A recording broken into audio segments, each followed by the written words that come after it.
introduction. I am Kavita Chaudhary from Sunita Global School. I will teach you EVS in class 4th. तो बच्चों, जैसे कि आपको पता है, हमने अपनी पिछली क्लास में आपकी ईवीएस की टेक्स्ट बुक से चैप्टर नंबर 3 पढ़ना स्टार्ट किया था, जिसमें हमने सबसे पहले तो इस चैप्टर की रीडिंग की थी। हमने देखा था कि एक एक्सटेंडेड फैमिली, इस चैप्टर का नेम क्या था, माय एक्सटेंडेड फैमिली, यानी मेरा बड़ा परिवार, मेरा विस्तारित परिवार। इस चैप्टर में हमने पढ़ा था कि कैसे एक बड़ी फैमिली के लोग किस तरह से साथ में रहते हैं, जो जॉइंट फैमिली का सिस्टम क्या होता है, न्यूक्लियर फैमिली में लोग किस तरह से रहते हैं, और जॉइंट फैमिली में यानी कि एक्सटेंडेड फैमिली जो होती है उसमें लोग किस तरह से साथ मिलकर जो है त्योहार को यानी फेस्टिवल्स को एंजॉय करते हैं और किस तरह से एक दूसरे के काम आते हैं। और जो एक्सटेंडेड फैमिली होती है उसमें जो एल्डर्स मेंबर होते हैं वो अपने बच्चों को क्या क्या सिखाते हैं, अपने यंगर मेंबर्स को क्या सिखाते हैं, यंगर मेल मेंबर्स को क्या सिखाते हैं, और जो ओल्ड लेडी होती थी वो अपने घर की जो यंग लेडीज को क्या क्या सिखाती थी, ये हमने पढ़ा था। और उसके साथ ही हमने कुछ पंजाबी रिचुअल्स यानी पंजाबी लोगों के रीति रिवाज के बारे में भी थोड़ा बहुत कुछ पढ़ा था। अब आज की क्लास में हम करेंगे चैप्टर नंबर 3 के क्वेश्चन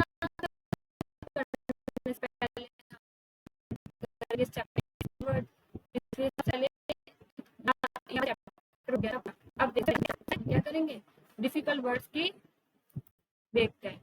तो देखिए, अब आपको अपनी ईवीएस की नोटबुक में किस तरह से काम करना है मैं सबसे पहले आपको बता देती हूँ। क्लास आपकी 4th है, ठीक है, इसलिए मैंने यहाँ पे क्लास 4 लिखा है। ये आपको नहीं लिखना है, आपको यहाँ पर क्या लिखना है, आपको लिखना है क्लास वर्क। यहाँ पे आप लिखोगे क्लास वर्क।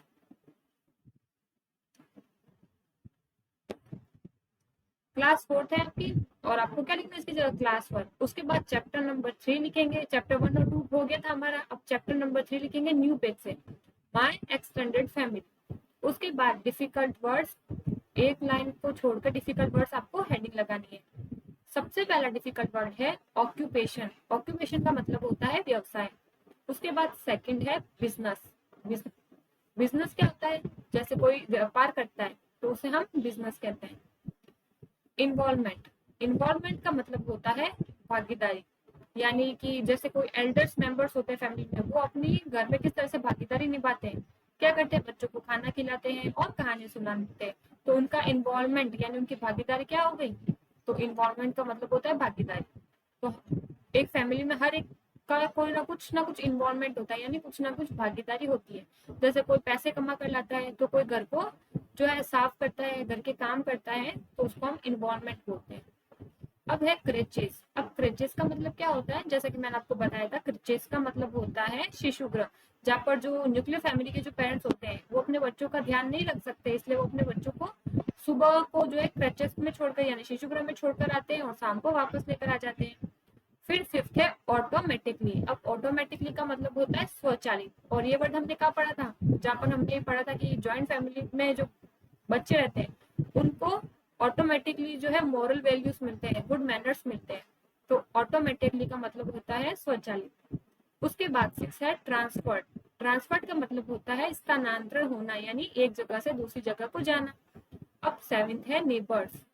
नेबर्स का मतलब होता है हमारे पड़ोसी। उसके बाद परफॉर्मेंस। परफॉर्मेंस का मतलब होता है प्रस्तुति देना, जैसे कोई डांस की परफॉर्मेंस देता है यानी अपने डांस को प्रस्तुत कर रहा है, आपको रिप्रेजेंट कर रहा है, आपको दिखा रहा है, तो परफॉर्मेंस का मतलब होता है प्रस्तुति। अब 9th है मेलोडियस। अब मेलोडियस का मतलब होता है मधुर, यानी जहाँ पर जो पंजाबी जो प्रिस्ट होते हैं, जो पंजाबी पुजारी होते हैं, वो गुरु ग्रंथ साहिब से शब्द पढ़ते हैं, और वो कैसे शब्द पढ़ते हैं, मेलोडियस यानी मधुर। उसके बाद सेरेमनी। सेरेमनी का मतलब होता है किसी तरह का आयोजन। उसके बाद है एक्सपीरियंस। एक्सपीरियंस का मतलब क्या होता है, अनुभव। और इकहोड। इकहोड का मतलब होता है गूंजना। तो ये हमारे डिफिकल्ट वर्ड्स हो गए। 12 डिफिकल्ट वर्ड्स मैंने आपको लिखा है। फर्स्ट हो गया ऑक्यूपेशन, सेकंड हो गया बिजनेस, थर्ड हो गया इन्वॉल्वमेंट, फोर्थ हो गया क्रेचेस, फिफ्थ हो गया ऑटोमेटिकली, 6th हो गया ट्रांसफर्ड, 7th हो गया नेबर्स, 8th है परफॉर्मेंस, 9 है मेलोडियस, 10 है सेरेमनी, एक्सपीरियंस है 11 और इकहोड यानी 12 जो हो गया हमारा इकहोड यानी गूंजना। अब उसके बाद हम डिफिकल्ट वर्ड्स हो गए, तो एक लाइन में आपको एक डिफिकल्ट वर्ड लिखना है। इस तरह से आपके 12 लाइन में 12 डिफिकल्ट वर्ड्स हो जाएंगे। यहाँ पर मैंने सामने सामने लिखे हैं, तो आपको इस तरह से नहीं लिखना है, आपको एक लाइन में एक, जैसे यहाँ पर मैंने लिखा ना एक के नीचे एक, एक के नीचे एक, तो 5 के बाद नीचे 6 लिखोगे, सामने नहीं लिखना है। तो इस तरह से आपको एकदम काम नीट एंड क्लीन करना है। अब उसके बाद बारी आती है क्वेश्चन आंसर की। तो क्वेश्चन आंसर पढ़ते हैं, practice session. Answer the following questions. आपको यहाँ पे कुछ क्वेश्चन पूछे गए हैं, उनके हमको आंसर देने हैं। फर्स्ट क्वेश्चन है व्हाट इज अ फैमिली, कि परिवार क्या होता है। तो हमसे पूछा गया है कि परिवार क्या होता है, तो हम इसका आंसर लिख सकते हैं a family is a group of people who are connected by love and kinship. तो परिवार वो होता है जहाँ पर रहने वाले जो लोग होते हैं, लोगों का जो समूह होता है, वो एक दूसरे से प्यार और समानता से जुड़े हुए होते हैं, उसे हम एक फैमिली कहते हैं। तो क्वेश्चन था व्हाट इज अ फैमिली, तो इसका आंसर होगा a family is a group of people who are connected by love and kinship. तो यहाँ पर मैंने क्वेश्चन नहीं लिखा है, सिर्फ इसका आंसर लिखा है, क्वेश्चन 1 आंसर। क्वेश्चन यहाँ पर मैं आपको दिखा रही हूँ, यहाँ से देखकर लिखेंगे, या अगर आपके पास बुक है तो बुक में से देखकर आपको जो है आंसर लिखना है, ठीक है। अब सेकंड क्वेश्चन है what changes take place when a person is transferred to another place. तो यहाँ पर क्वेश्चन पूछा गया है कि जब एक पर्सन, जब एक इंसान जो है अब जहाँ पर वो रह रहा होता है उस जगह को छोड़कर कहीं और चला जाता है, तो उसको किस तरह के चेंजेस जो है वो देखने पड़ते हैं, या क्या क्या चेंजेस उसकी जो है लाइफ में आते हैं। What changes take place when a person is transfer to another place. तो इसका आंसर हम लिख सकते हैं when one is transferred to another place, one has to find maids, servants or creches to look after the children. They do not get the care and moral values that are available in a joint family. तो जब एक joint family में रहने वाले इंसान दूसरी जगह पर चला जाता है तो उसको क्या चेंज होता है, उसकी मतलब लाइफस्टाइल किस तरह से चेंज होती है।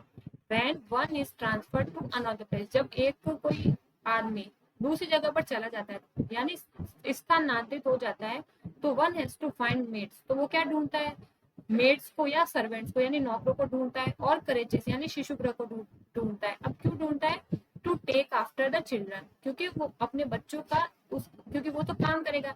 अगर कोई न्यूक्लियर फैमिली में उसमें दोनों रहने वाले कपल है, यानी मदर और फादर दोनों ही वर्किंग है, तो फिर उन बच्चों का ध्यान कौन रखेगा, इसलिए या तो वो मेड्स या फिर सर्वेंट ढूंढते हैं, या फिर क्रेचेस यानी शिशु गृह को ढूंढते हैं, जहाँ पर वो अपने बच्चों को जो है वहां पर छोड़कर आए, और लोग जो है वहां पर रहने वाला जो स्टाफ होता है वो उनके बच्चों की देखभाल करता है।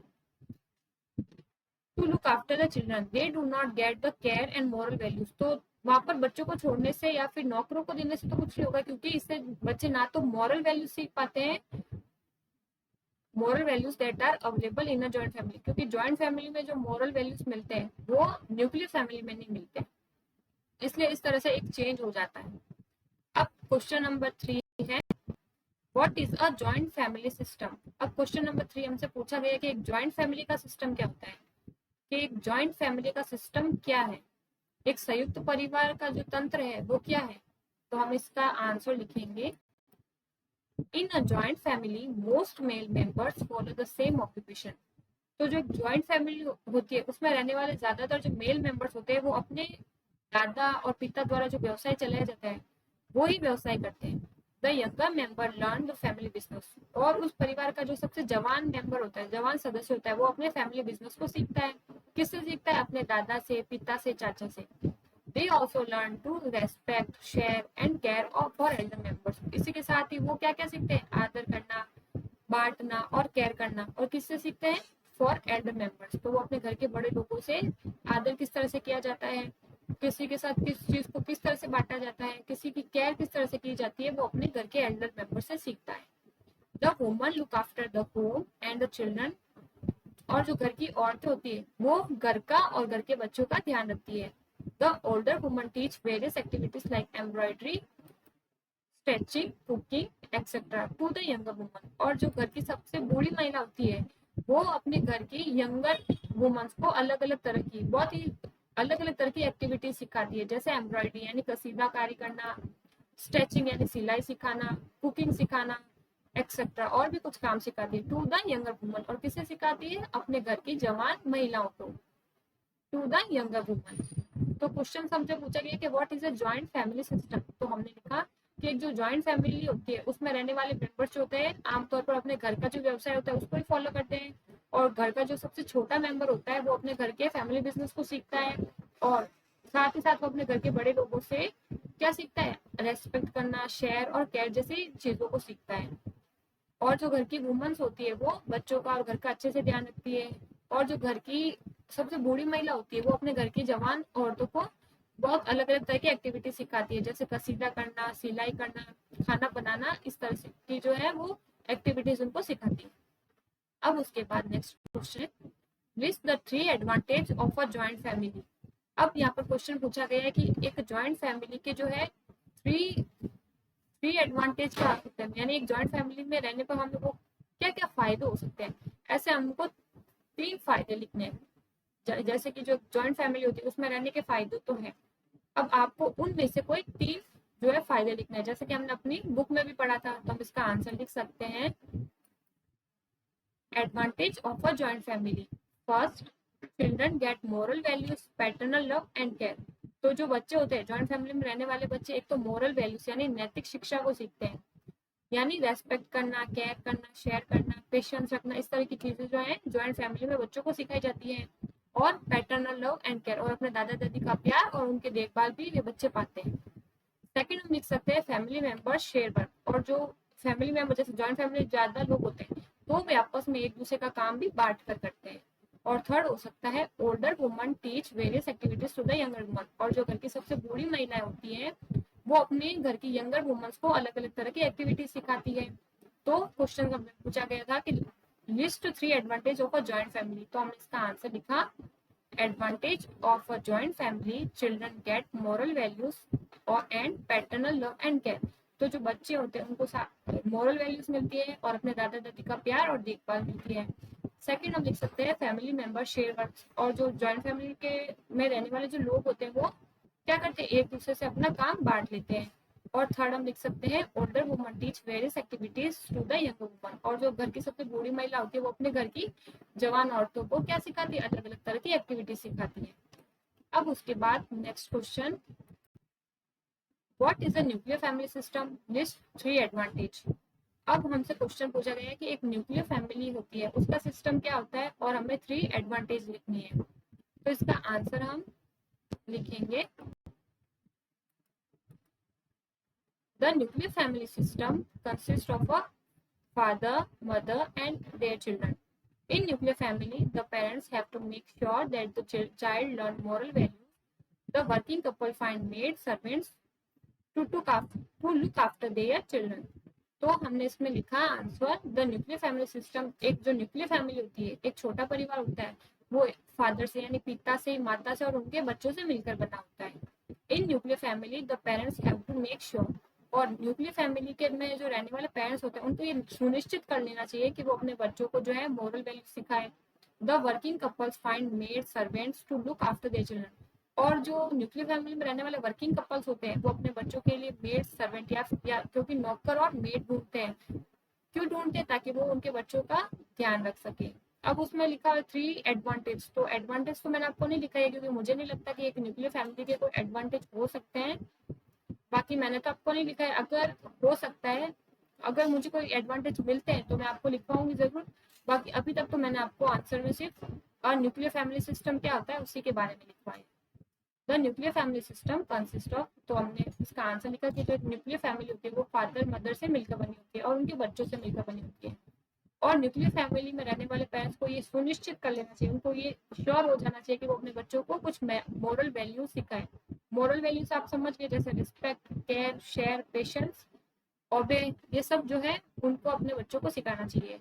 और जो न्यूक्लियर फैमिली के जो कपल्स होते हैं वो अपने बच्चों की देखभाल के लिए मेड्स और सर्वेंट्स को ढूंढते हैं। अब उसके बाद नेक्स्ट क्वेश्चन है, list any 3 features of a Punjabi family. अब आपसे क्वेश्चन पूछा गया है कि आपको यहाँ पे पंजाबी फैमिली के 3 फीचर्स बताने, कि क्या 3 फीचर्स है यानी, तो इसका आंसर हम लिखेंगे। सबसे पहले क्वेश्चन पढ़ते हैं, list any 3 features of a Punjabi family. तो आपको 3 तरीके बताने, मतलब पंजाबी फैमिली के फीचर्स यानी गुण बताने। फीचर्स का मतलब होता है गुण, कि एक पंजाबी फैमिली में आपको क्या क्या देखने को मिलता है, तो ये हो गए फीचर्स का मतलब गुण। तो इसका आंसर हम लिखेंगे,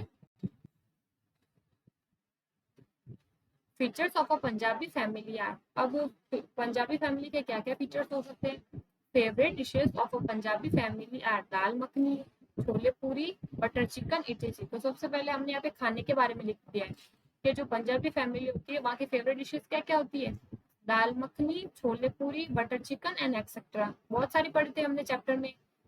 और फिर सेकंड हो सकता है they are very good at dancing to the beats of drum. और जो पंजाबी फैमिली के लोग होते हैं वो ड्रम पर, जो बाजे की धुन पर है ना, नाचने के लिए बहुत अच्छे होते हैं। They are very good at dancing, तो उनके यहाँ पर जो है ड्रम बजाया जाता है, यानी ढोल बजाया जाता है, तो उस पर जो है बहुत अच्छा भांगड़ा डांस करते हैं। इसलिए हमने यहाँ पर लिख दिया है they are very good at dancing to the beats of drum, यानी वो जो है ड्रम के बीट्स पर बहुत अच्छे, जो है बहुत अच्छा नाचते हैं। They wear they wear pagris pagris at headgears. और पंजाबी लोग क्या पहनते हैं, टोपी के रूप में अपने सर पर पगड़ी पहनते हैं। तो हमने लिखा दे वियर पगरीज एज हेडगियर्स, तो वो टोपी के रूप में क्या पहनते हैं, पगड़ीज पहनते हैं। तो पंजाबी फैमिली के क्या क्या फीचर्स हो गए, favourite dishes of a Punjabi family are dal makhani, chole puri, butter chicken etcetera. उसके बाद second they are very good at dancing to the beats of a drum, यानी वो जो है ढोलक की धुन पर नाचने में बहुत ही ज्यादा, बहुत अच्छा नाचते हैं। वो ढोलक की धुन पर जो क्या करते हैं, बहुत ही ज्यादा अच्छा नाचते हैं। फिर दे वियर पगड़ीज एज हेडगियर्स, और वो जो है टोपी के रूप में क्या पहनते हैं, पगड़ीज को पहनते हैं, यानी पगड़ी को पहनते हैं। तो ये थे हमारे क्वेश्चन आंसर जो हमने अभी तक, आज हम सिर्फ क्या करेंगे, सिर्फ 6 क्वेश्चन आंसर ही करेंगे। अभी और भी क्वेश्चन आंसर है वो हम अपनी अगली वाली क्लास में करेंगे, क्योंकि ये जो चैप्टर है इसके क्वेश्चन आंसर थोड़े बड़े हैं, तो आज की क्लास में हम इतना ही करेंगे और एक दिन में आप इतना ही लिख पाते हो। तो सबसे पहले हमने आज क्या किया, सबसे पहले हमने डिफिकल्ट वर्ड्स किए, उसके बाद हमने इस चैप्टर के क्वेश्चन आंसर किए। तो डिफिकल्ट वर्ड्स क्या थे, किस तरह से करने, मैंने आपको समझाया।